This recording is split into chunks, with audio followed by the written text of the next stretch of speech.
All right. Well, Shane, we are back. And the first thing that our listeners may not know, but our viewers do, is you are in a different location. Where are you? Yeah, so I am in Lisbon, Portugal. That is so awesome. And when did you get there? How long did it take you to get there? Well, so a little bit of backstory. So we drove to Chicago. Considerably cheaper flights for three of us to fly out. So Mm-hmm. we drove to Chicago Sunday, flew out Monday afternoon. And a little, and this may be helpful for a lot of our folks who are, maybe doing business, international business, or international vacations coming up. Some things that were new to me in this whole process that I was unaware of. So we flew from Chicago straight into Amsterdam. Amsterdam has no customs. So if you fly from an international, you just walk right into the airport. You just like you're in the country. Once you get off the plane, you're good to go. Which was different. Mm-hmm. Obviously, anywhere I've Mm-hmm. ever flown, maybe I've had that happen one time, but our flight got a little delayed in Amsterdam. We flew. We ended up staying about 6.5, 7 hours in the airport, and it is not conducive to rest anywhere there. Mm-hmm. And you have to have your mask on the whole time. Okay. After wearing it for the entire flight, entire 7 hours on a flight. The only time you can have it off is if you're eating. So we sat and had a very long snack, and Very slow, slow yeah, consume yeah, snack. yeah, yeah. We did. And then I ended up actually paying to get into their lounge. So they have a separate like VIP lounge you can pay to get into. Okay. And when you're in there sitting down, you can have your mask off. So I just went. It was well worth I the bet. 3 hours to sit in there. Once I figured out that I could do that, I mean, I've never Mm-hmm. been there, so I wasn't really for sure what I could do. And because it's Mm-hmm. KLM there, it's not Delta, and Yeah. those different things. So did that about 6.5, 7 hours, and then we flew for 3 hours from there to here to Lisbon, and got here Tuesday afternoon. Mm-hmm. Got checked into the Airbnb, and it was. I mean, we were zapped. Didn't really sleep on the plane, so we kind of stayed up and kind of fought through it. Went out and walked around a little bit, took in some Mm-hmm. of the sights, and then came back and ordered in some dinner and crashed. And then slept in the next morning and Mm-hmm. started our recon mission, if you will. Uh-huh. Well, let me take a second to backtrack a little bit for our listeners if they are new to our podcast. This is the Work Week After Hours with Shane Howard and Steve Cadigan, and what we like to do is talk about what's happened in the world of work. And it just so happens one of our most viewed episodes was talking around everyone's life-changing perspectives and opportunities for people to take. And what happened is Shane and his family have decided to really pursue an opportunity that has come about because of their opportunity to see the world differently thanks to the pandemic, and now they are beginning a journey of migration to Portugal for an unknown period of time. And last episode we talked about you know making those first steps, introducing the concept to the kids, to your friends, to your family, to your community, and what that's like, and then getting ready for that. And now Shane just left a few days ago, literally, to do a recon mission with his wife and a member of the family. And so, what I thought would be fun to do this week, Shane, is just sort of give us your first impressions. Like, okay, obviously international travel, you've done a ton of it. I've done a ton of it. It can be really exhausting, Mm-hmm. but you just kind of, your body just sort of has got to adapt. You got that first sleep in. And now it's like, all right, neither of you had ever really been to Lisbon before. Is that Yeah, right? not at all. Yeah, Okay. correct. So now you are, and you've heard, you did a lot of, anyone who knows you, and I've known you for a little while now. I mean, you do not just do things without checking things out. So I know you did Right. a lot of homework, Yep. but tasting that experience for the first time, breathing the air, seeing it through your own lens is different from anything you could ever read. So what's the initial what's your initial vibe now that you've been there a few days? So overall,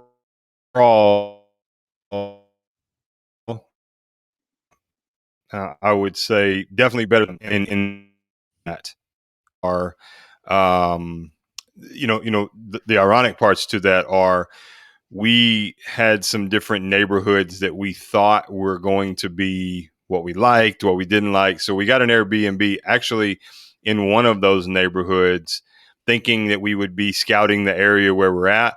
As soon as we pulled into the neighborhood, it's not a bad neighborhood. It's just not a family neighborhood. Okay.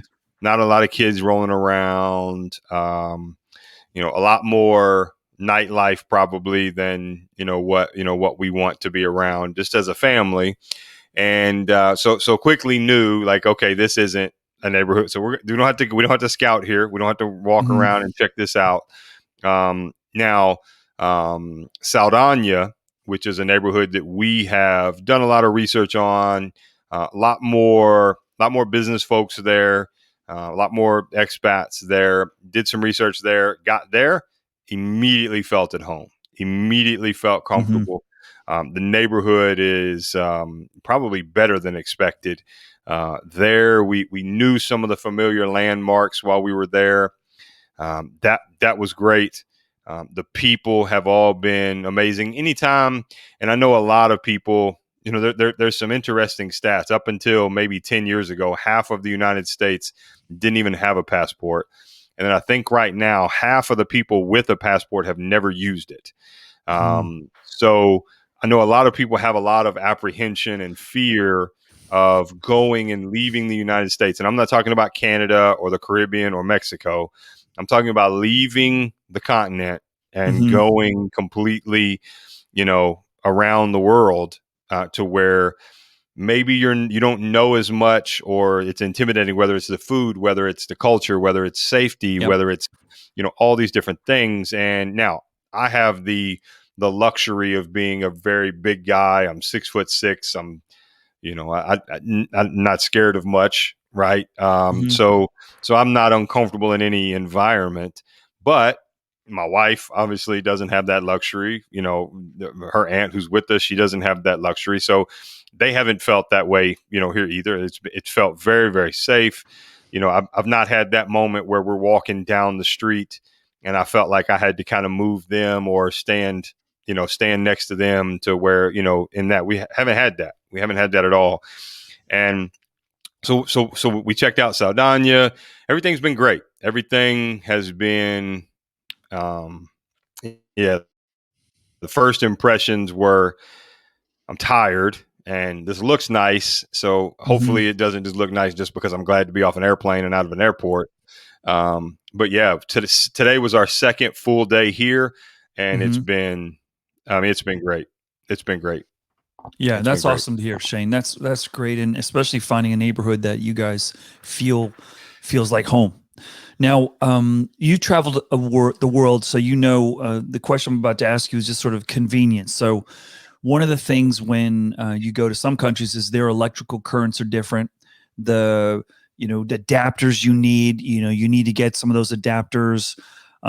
In some country, Australia, they've got sort of like an angled prong instead of a straight prong like we're used to in the U.S., and it's all different. Is that a big leap in Portugal for those simple like electrical appliances? Is it a completely like you? Yeah, Are you able to bring your ones from the U.S. or are you going to have to just buy new ones, yeah. or how's that going to work?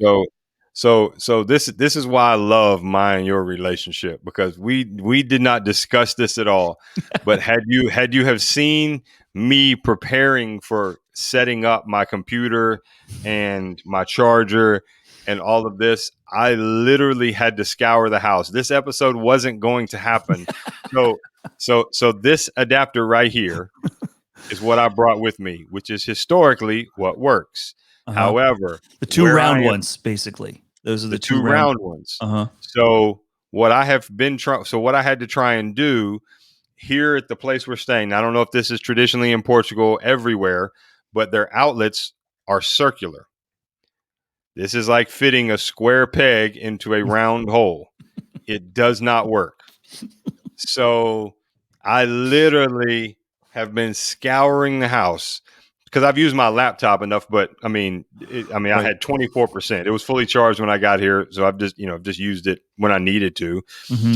And there's like just a drawer with some spare stuff in it here in the Airbnb, and I found it, and now I have 53% battery, and we're doing an episode, and we're going. So we brought these.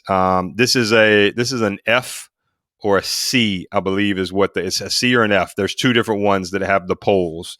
Okay.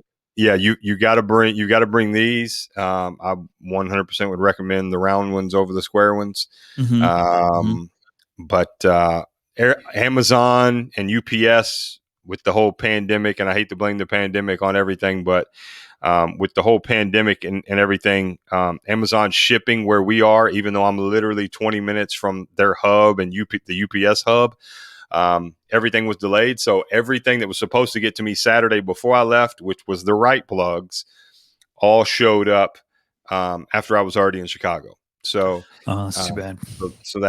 that was helpful. But yeah, again, we hadn't even talked about this, so Right. it is a bit of a. We've been able to make these work, but for whatever reason, this would not work with my computer charger.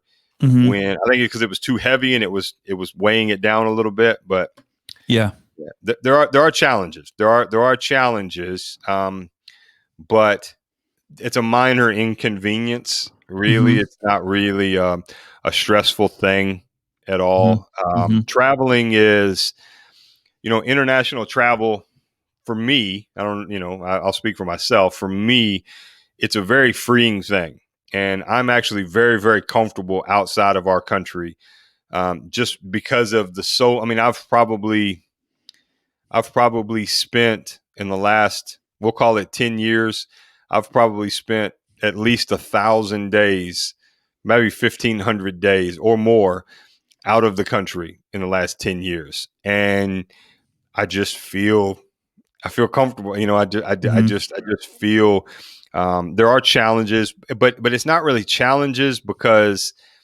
it's just different than what you're used to. It's kind of like, it's kind of like going to McDonald's, right? You can Mm-hmm. go to McDonald's and what they serve in California, there's going to be a few menu items that are going to be different in Kentucky. Mm-hmm. And just like when I come here, there's a few menu items that are going to be different here, Sure. in Portugal. Sure. And Shane, we're obviously in the middle of a pandemic right now. And how are you seeing people relating, handling, dealing with the pandemic relative to, mass, no mass, comfort level, discomfort level? Like, Yeah. you were in Amsterdam for a while. You said everything, masks up everywhere except for the lounge. Now that you're in Portugal, like, what's that vibe like compared to, where you were in Kentucky? Yeah, it's really interesting, and none of this is an indictment or a negative strike towards the United States. This is just me comparing my experience from one to the other. Mm-hmm. Here, I was in a mall all day today, scoping out different places to buy kids' clothes and buy home goods and buy furniture and these different things. Mm-hmm. Here, no one is walking around without a mask. You literally do not see anyone walking. If they get up from the table, or if they're not the one eating at the table, they've got their mask on. Mm-hmm. Willingly. Like no one's walking around tapping them on the shoulder saying, "Hey, put your mask on." It's over the nose. It's fit like it's supposed to fit. To go into most stores, there's either a line because they only limit so many people in, or they make you hand sanitize before you go in. Which again, it's you look at it, you say, well, I don't really want to do that, but I mean, it's not that, again, it's a minor disruption in your movement. It's not an issue. Uber here, Uber XL is limited to only 3 people. So you can't have 4 or 5 people in a large Uber for that very reason, for the COVID, both for the passengers. Density of Yeah, people. Yeah. Yeah. for the Mm-hmm. passengers and the driver. We don't think about the driver that's got to sit there and breathe in everybody else is there who's in and out. A guy Mm-hmm. a guy drove me today, and I mean, this guy's driven 9,000 trips in his time working for Uber. I mean, he's breathing in everybody else's germs from around the world. So Mm-hmm. Mm-hmm. you thinking about those things. they've recently put some new restrictions in place because they've had an uptick in some cases here. They've got about 30% of the population vaccinated here. So overall, it's um, been very. Everybody seems very compliant. I mean, I'm sure they're frustrated, and Hmm. now I don't wear a mask when I'm walking down the street. 7 out of 10 people are. Hmm. When I go inside somewhere, I put my mask on, and Sure. that kind of thing. Yeah, I don't want to put words in your mouth, but what I'm sort of hearing you say, Shane, is there doesn't seem to be polarized views on what people's safety, how to comport yourself to engender a safer environment. That everyone seems to be on the same page. Is that right? Yeah, I mean, even if they Mm-hmm. disagree with it, it's not the we. Well, you're definitely not putting words in my mouth. So there's not the my freedom is being infringed upon because I have to do the right thing for society, right? Mm-hmm. So Mm-hmm. Yeah. so yeah, so that's not But I that's think not that, happening. and Shane, I think that goes back to something you said a few minutes ago, which is it is incredibly educational experience to go to another country and see how they handle things differently than the United States does. And there's not to point fingers or point blame on anyone, but if you don't leave your country, wherever that is, you don't have a real appreciation for difference. And we can fill our eyeballs and our minds with American television and American shows and American produced stuff, and we're unique in that regard. Many other countries are consuming American content because we Yeah, produce a ton. So they got a little sense of what's going on in the States, but we don't always get, a mini series produced in Portugal or a mini series produced yeah, in the Netherlands or things like that. So that experience is really, really healthy, to yeah. sort of see the world from a different lens. Yeah, absolutely. I think people think that they're cultured, and not in like a by no means attacking or belittling the process, but sometimes you hear people say, "Well, I've seen a lot of our country. I've been to the north. I've been to the south. I've been out west. I've been down to Florida. I'm pretty cultured."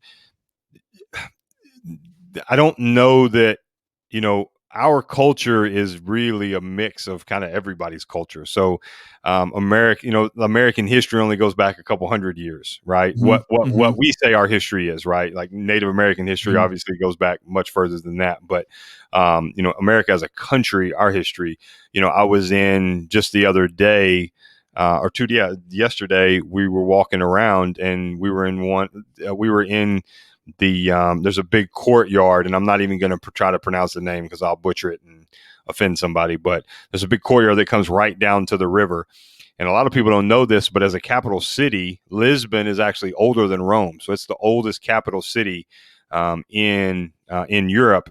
And we're walking around in this place that's been there for who knows how long, Mm-hmm. and where Vasco da Gama and Magellan and these people set sail and they set out, and it's wild to think about that. Even now, it's even wild to think that that's where I'm going to live. Like I'm going to be able to Yeah. go down here and walk the same place they walked and Right. do those And things. am I right in remembering the airport is called the Leonardo da Vinci Airport? Is that right? I don't know about that. Okay. I All don't know right. about that. I don't know Yeah, about I that. mean it.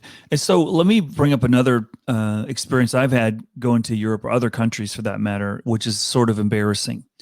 I've been to Spain a bunch of times and sitting around the table and we start talking about world issues, and all of a sudden I start to realize that the people from another country know as much, in some cases more, about the history of my country than I do. And that was very, very humbling, to the point where you sit me down right now and say, Steve, we're going to put a gun on the table. You need to name every prime minister or political leader in half the European states. I would fail. I would absolutely fail. Yep. And they're that not only do they know our presidents, but they know all the past presidents. They Yeah. probably know you know leaders of various states. It's a powerful, sobering reality when you're like, well, I don't know much about your country. And then it's just an interesting, again, another moment to sort of go, whoa, these people aren't from America, but they know my country as well or better than I do in some respects, which is really, Absolutely. Yeah, it's wild. And kind of tying all this into some of the previous conversations that we've had, Steve, about how much the future of work is changing and how much it is becoming very, very global, even in the work that you and I are doing together. Mhm. Just today, you and I have 5 or 6 different conversations going with some folks in Latin America, some folks in Spain, some folks in Switzerland, some folks in Russia, In some the folks UK. in the Yep. UK, like Mhm. in just today. So, Right. you know, is do you think, I know I mentioned, mentioned to you having a conversation with a gentleman who's doing some really cool stuff and kind of bridging the gap between the contractor and the enterprise, the bigger companies that don't really have access to tap into that stuff.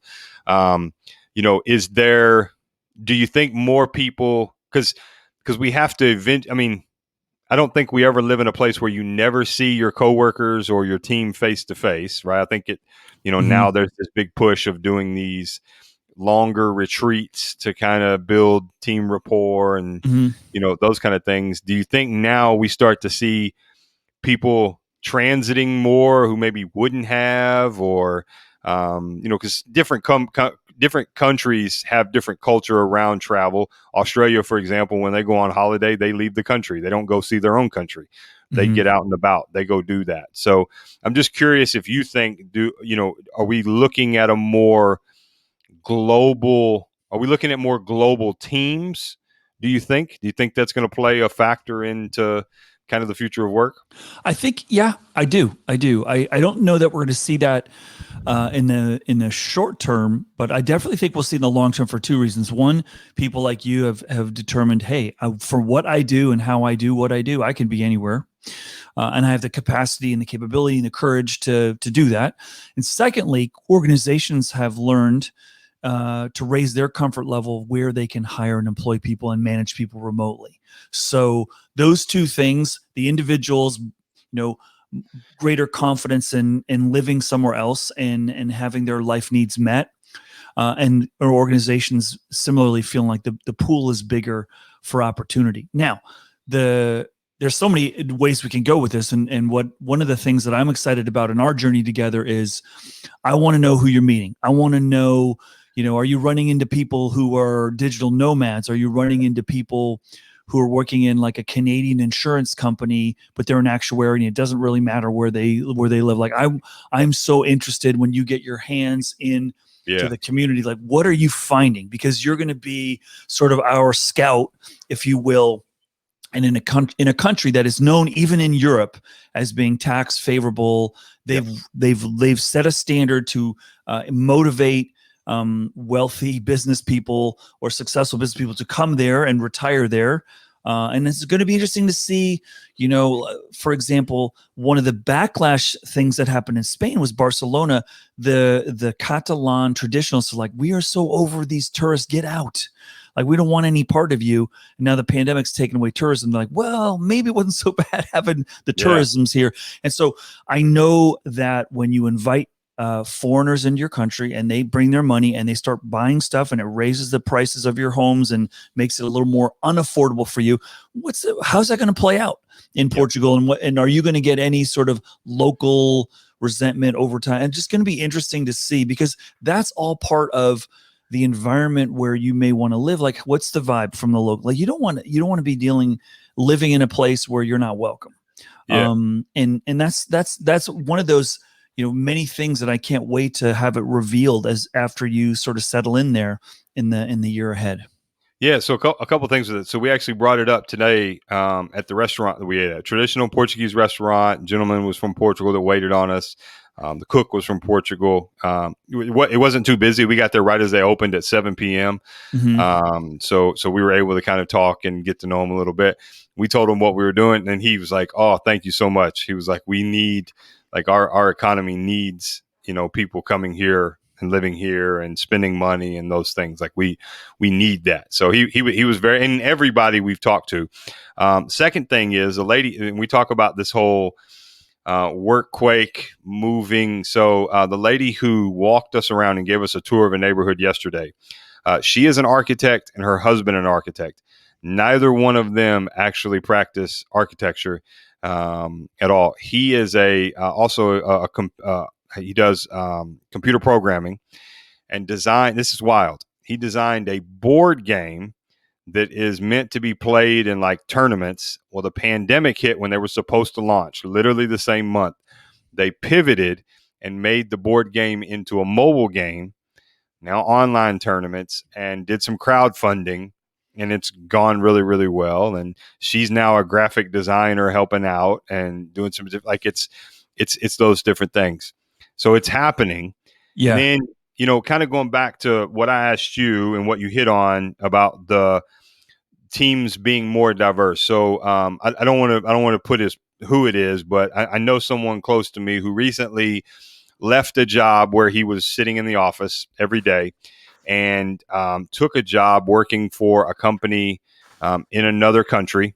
And when they hired him on, they actually gave him they gave him two different offers.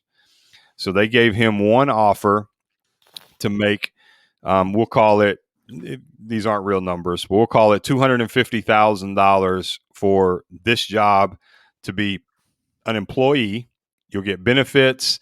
You'll also get $250,000 in stock value and all these other employee benefits. Or you can be a contractor and we'll pay you $300,000 a year and give you $300,000 in stock options. You take care of your own insurance, and then we'll pay your travel for any mandatory in-person things that we have to do. Right.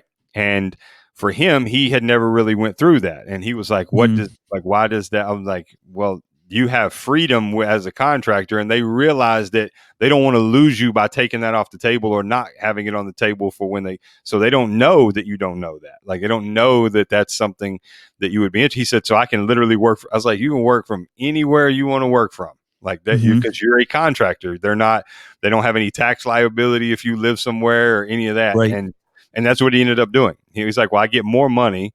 I get more stock options if they ever go public, like, these different things. And I was like, yeah, like that's what you can do. And I think more and more of those things are going to come down the pipeline. The world is, and this, anybody who's traveled, considerable amount and it's been to Asia and Europe and Australia, New Zealand, the world is a very, very small place. And now I'm excited too. I'm excited to get out and meet these people. I can't wait to tap into the local startup and entrepreneurship community here, and share with them, what you and I are working on and these different things. I'm pumped. I'm almost pissed that I have to wait a year to do that. I want to dive right into it. Right. Well, let me go back to something you said, because I really think this is worth talking about. It's the notion of that comment that you heard. Thank you for coming to our country. Our economy needs you.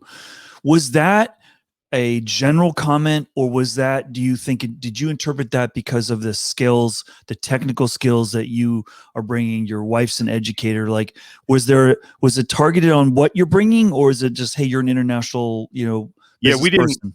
Yeah, we didn't get. I think it was more the international business. Obviously, more money. Money being spent because wages here are relatively low as an average income here. I think the average annual income here is $9,000 a year, and I think $145,000 a year is the top 10% earners in the country.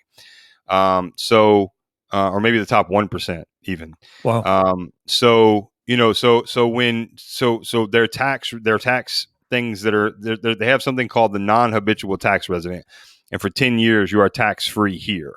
And there are also some benefits to being an American. There are some tax benefits as well, where you can write off a bunch of money because you live overseas. So I think they see that as like, oh, more people like you. And I'm sure, I'm sure there are people there that are like, hey, like, don't come here. We don't want you here. We don't want your money.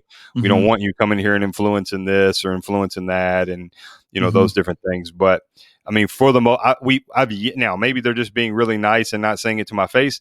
I've yet to find someone in person that we've talked to and said, "Hey, this is what we're wanting to do," and they weren't accommodating. Like even today, we went to the real estate place today, and they went and showed us an apartment in the neighborhood, and I was like, I want to have something to reference to. So if I were in the situation to where I just found the perfect place, what I'm looking for, what I need, what quality that I'm looking for, that I feel comfortable enough making potentially Hmm. a sight unseen thing. But I mean, again, you can video, you can give me Right. walkthroughs, you can do those things. And he was like, yeah, he's like, actually, and he said, actually, what we'll do is if you end up locking something in and you have furniture delivered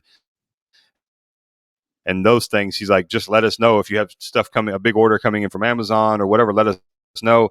Like we'll have someone come in here and set it all up for you. And so when you get here, you're home. You're where you want to be. And there are some different nuances that we have picked up on that there definitely is. I mean, I don't think this, and it's not a knock to any political side in America or a knock Hmm. to America, but the reality of it is, as Americans, we definitely take for granted a lot of the things that we have. Yep. A lot of the freedoms and financial things and Hmm. customer service things and those different things. So to be impressed and to be when somebody goes out of their way to tell you, we'll do what you let us know. Our job is that literally that's what he said. Our job is to make you happy. Like Hmm. he looked at me and said, another grown man looked at me and told me that. That's kind of what I was like, yeah, like Yeah, it's and not that's something what's we get every interesting. day. And what's interesting on that, Shane, is, and I don't think we went into a lot of depth on this in the last discussion around your journey, but you're renting a house in the U.S. right now. Did you run into any? I just sold my house. Yeah, yeah. And then we Right, rented. Yeah. right. And you sold your house and rented. Did you run into any rental agent that served you the same? Hey, man, we're going to take care of you, and anything we can do to make this easy, or was it sort of like you are ready for a street fight to find something that because Yeah. the inventory is low? Yeah, the inventory is low, and we reached out to a lot of people, and most people are like, okay, yeah, if I come across something, I'll let you know. I mean, they're Good not luck gonna with let that. Yeah. they're not gonna let me know.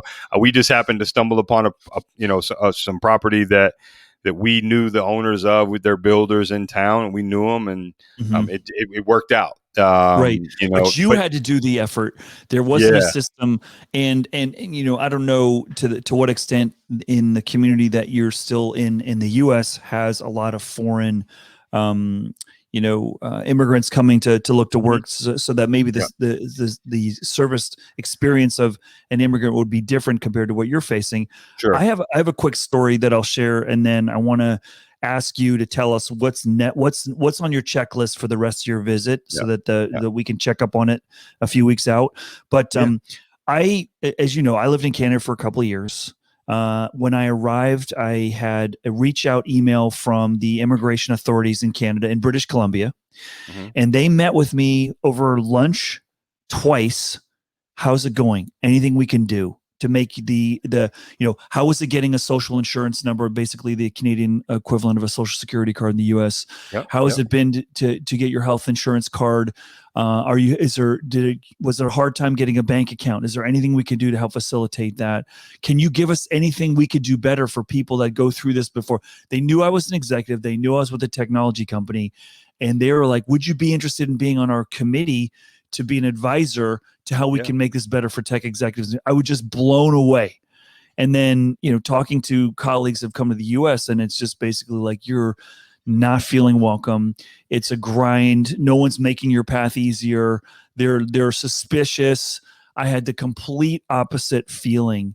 And so it's great. And it's, you don't know that if you've never done it, yeah, if you've never lived in another country, setting up bank accounts, getting, just, you can't get a bank account in the US unless you have a whole bunch of stuff lined up. It's not a no-brainer.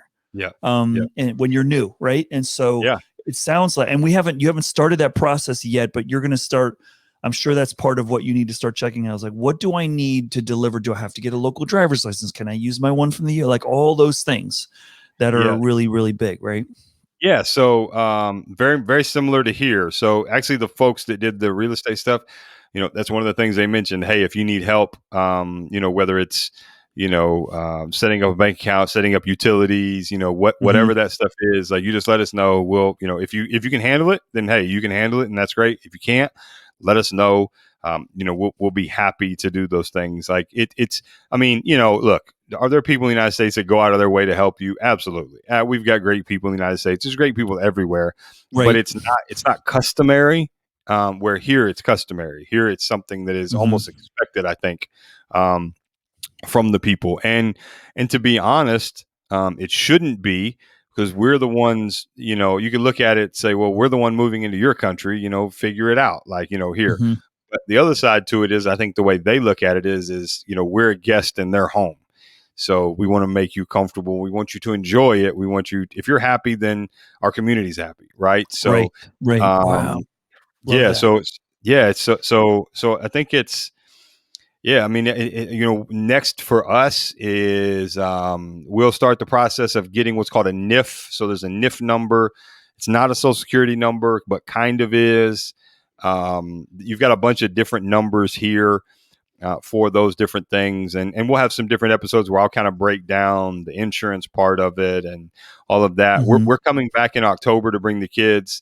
So we're going to set up some bank accounts, I think, when we move then, Hmm. just to kind of have that process done. And Yeah. I've talked to some people like, so you're just going to open a bank account and put your money in a bank in some foreign country? And yeah. Yeah. And Yeah. here's what's crazy. So we talk about comparisons, and we've compared a Hmm. lot. There's a couple numbers and statistics and comparisons that I think most again, we talk about taking things for granted, and we Yep. talk about assuming certain things. So when it comes up, why Portugal? Well, it's the third safest country in the world, ranked by any way you want to rank it. United States, I think, is ranked 126th. If you looked at all the countries before the United States and you've never traveled out of the United States, I guarantee if you hadn't looked at that list and we said, "Hey, would you go here?" You'd probably say, "No, I wouldn't feel safe. It's not, no, I'd be uncomfortable." Hmm. Countries that I'm not going to name because it would be, um, you know, uh, stereotyping them, and I'm not going to Hmm. do that. But we're Americans. Like, that's what we've done, right? Um, the other part is, the the medical system. So the medical system here is ranked, and I meant to tell you something about this. This is actually really interesting. So the medical system here is ranked 11th in the world. United States is ranked 26th. We also found out that you can start medical school here in Portugal as soon as you graduate high school. So there's no going and doing gen ed and doing 4 years of Hmm. something, and they start studying medical school, and it's a 6 year degree. So by the time you're 24 years old, you're a doctor. Hmm. And yeah, it's wild. The other thing, out of the top 150 um, most stable banks in the world, Hmm. one, and I think it's like 142nd, resides in the United States. One. And it's like the Farmers Credit Union of Nebraska, I think, Uh-huh. is what it is. Like, it's so more per capita, more banks go out of business and lose money in the United States than any other country in the world. And now you could maybe make an argument for, Hmm. their economy and whatever.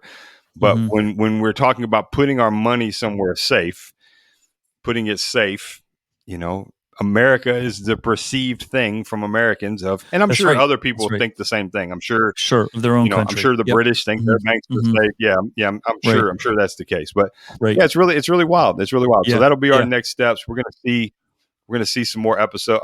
We're gonna see some more neighborhoods over the next Neighborhoods. couple of days. Okay. Do some walking and those kind of things. Yep. So All right. So you've got a sense for, neighborhood compatibility. You've already talked about, you've checked, healthcare insurance, boom, check, livability, check, food quality. You and I were talking off air, just like I'm salivating over here, ready to go heat something up at the microwave, listening to what you're consuming. Amazing. It's when we went live yeah, for this that's what I was, recording, it was already past 9 p.m. your time, and it was a yeah. beautiful still light outside. You're Yeah. teasing me on the porch, which is very unkind of you. But so what are the big ones? Is it just more neighborhood, checking out to sort of get closer to what would be perfect? Is there anything else that's really important on your list, and towards a affirmation for you and your wife to sort of say, "Yep, it's a go." Yeah. Yeah, I would say it's probably already a go. Uh-huh. Um, I think for us, and maybe I'm totally putting the cart before the horse here, but for us, I think me, I'll speak for me. I won't speak for my wife. For me, I want to maybe see one or two more neighborhoods that I like the feel of, Yeah. just so it gives me some options to kind of look and see for housing and some different things, compare, and that will compete, schools and things like that. So when we bring the kids over, we're going to stay in those three areas with the Mm-hmm. kids, and walk around and show them, hey, this is what it would be like if it's time to go to dinner. We're not going to Uber it. We're going to take off walking, and we're going to go find something. And Right. this is what we're going to do. So I think that's really it. We're going to do some sightseeing probably in the next couple of days. Mm-hmm. Continue. They have a custard tart pastry over here that is called a pastel de nata. Mm-hmm. And I've watched videos on YouTube and people trying them and saying, "Oh, this one's better than this one." I'm going to be very honest with you. I have tried to find a bad one. I can't find a bad one yet. I'm going to continue to try to find a bad one I'm glad someone as I move I'm around. glad you've taken on that challenge, Shane. I mean, that's a challenge Yeah, worthy of your you know, effort. Absolutely. I'd hate for yeah, yeah. So That's I'm great. gonna continue to do that. I'm gonna continue to do my part Uh-huh. in helping that part of the food industry. So Yeah. yeah, So you so got yeah, I your think all it's the gonna be a pretty yeah, I was sorry, Shane, I interrupted you, but I was just going to say the all the conveniences that what can you get, what can't you get. I had a bit of a bump in the road in my journey when I moved to Singapore. We had a young baby, and the formula that we were using in the US was not the form, or maybe it was the Canada, or going from Singapore to Canada, the formula in Singapore was not the formula. So it's just like, oh, that was a big, getting your kid on a new set of food is not something when they're an infant, not something you want to go through because it affects mood and sleeps and all that stuff. So, but your oh, kids are older, so that's not going to be an issue. And I can't wait to hear more about that. But Shane, I just want to thank you again for opening your personal family journey to us. And this is the future of work. I mean, in every dimension, and you're the journey that you're on, and we can't wait to learn more about it. I wish you the best. You and I will be in touch every day like we usually are. But I wish you, from our audience, a great set of experiences for the rest of the time that you're there. I think it's another half a week or so before you head back. But yeah, any other closing thoughts before we close it out? no, it just really it is it's definitely a weird thing to kind of share my journey. But you're right, it ties right into the future of work, and what's playing out, what's played out in your upcoming book, Workquake, which, by the way, we need to do an episode actually on that Yeah. here in the coming weeks, just talking about Steve's book, Workquake. You can go to Amazon, Steve Cadigan, the Workquake. You can go check it out. You can pre-order it now. It'd be great if everyone went and pre-ordered it for Steve and showed some support. And yeah, I think this is the future of work. This is the future of our work, and yeah, it's going to be an interesting journey. But I appreciate this platform to be able to share an insight, and hopefully an unbiased and very raw insight into. If you want to do something like this, feel free to reach out to me, because Mhm. this is what it's like. So Yeah, no, it's great. It's great. Thank you, Shane. And just a little victory on the book side. I have my first book club choose my book this week. It happened a couple hours ago. I was notified. They said, congrats, "Hey, sometimes we have congrats. 6 people, sometimes we have 20. Will you come to our last book club if we read your book?" I'm like, heck yeah. So I'm looking forward to that. But listen, Awesome. have a great journey, Shane. This is Steve Cadigan with Shane Howard. This is the Work Week After Hours. Thank you for listening. Share this with your friends. Rate us on whatever platform is that you are listening to. Every week we're gaining more audience, and we're excited about that. And we're very grateful for your participation. So thanks, everybody. Cheers.